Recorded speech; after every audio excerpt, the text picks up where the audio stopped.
काही आरोपी त्या मुलींना मी सिंगल आहे असं सांगून स्वतःच्या प्रेमाच्या जाळ्यात ओढायचे, त्यांच्याशी शारीरिक संबंध ठेवायचे आणि आपल्याला एकत्र यायचं असेल तर तुला धर्मांतर करावंच लागेल, त्याशिवाय आपण एकत्र येऊ शकत नाही असं बोलून त्यांच्या डोक्यात प्रेमाच्या आड धर्मांतराचा मुद्दा टाकायचे। हे झालं हिंदू मुलींबद्दल। हिंदू मुलांना देखील टार्गेट करून त्यांच्या देखील धर्मांतराचा आरोप या प्रकरणात आहे। मुलांना हिंदू बेरोजगार मुली शोधण्याचं टार्गेट मिळालं होतं। हिंदू मुली मिळत नाहीत म्हणून त्याला धर्मांतर करायला सांगितलं जात होतं। खूप वेळा या गोष्टीबाबत वरिष्ठांकडे कंप्लेंट देऊनही कोणीही या प्रकरणात लक्ष दिलं नाही। बरं, या जिहाद्यांचा एक व्हॉट्सअप ग्रुप देखील आहे, जिथे फक्त कामाबद्दल नाही तर पुढे कोणती मुलगी टार्गेट करायची हे सगळं सुद्धा डिस्कस केलं जायचं।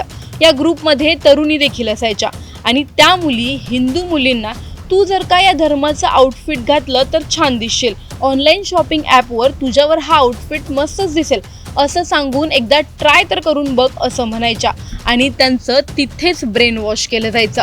हळूहळू हिंदू मुलींचं मतपरिवर्तन होऊ लागलं। पीडित मुलीने हिंदू मैत्रिणींसोबत जेवायचंच बंद केलं, एक महिना उपवास ठेवायला सुरुवात केली। इतकंच नव्हे तर लिपस्टिक लावणं देखील बंद केलं आणि त्यांच्या धर्मांतराच्या जाळ्यात अडकल्या। ही बाब जेव्हा पोलिसांपर्यंत पोहोचली तेव्हा काही महिला पोलिसांनी कॅज्युअल कपड्यात कंपनीमध्ये प्रवेश केला आणि मीटिंगच्या नावाखाली सुरू असलेल्या या गोष्टीचा पर्दाफाश करून सर्वांसमोर आणला।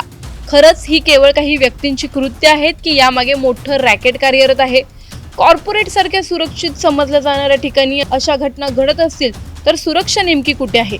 तक्रारी करूनही व्यवस्थापनाने दुर्लक्ष का केलं आणि इतके दिवस कोणी आवाज का उठवला नाही? धर्म, नोकरी आणि भावनांचा वापर करून जर कोणावर दबाव टाकला जात असेल तर अशा प्रकारांना आळा कोण घालणार? पोलीस कारवाई उशिरा का झाली आणि अजून किती अशा घटना समोर यायच्या बाकी आहेत? कॉर्पोरेट जगात खरंच काही लपलेला अजेंडा चालतोय का की हा फक्त काही लोकांचा गैरवापर आहे? तुम्हाला या प्रकरणी काय वाटतं? आम्हाला खाली कमेंटमध्ये नक्की कळवा। व्हिडिओ आवडल्यास लाईक व शेअर करायला विसरू नका।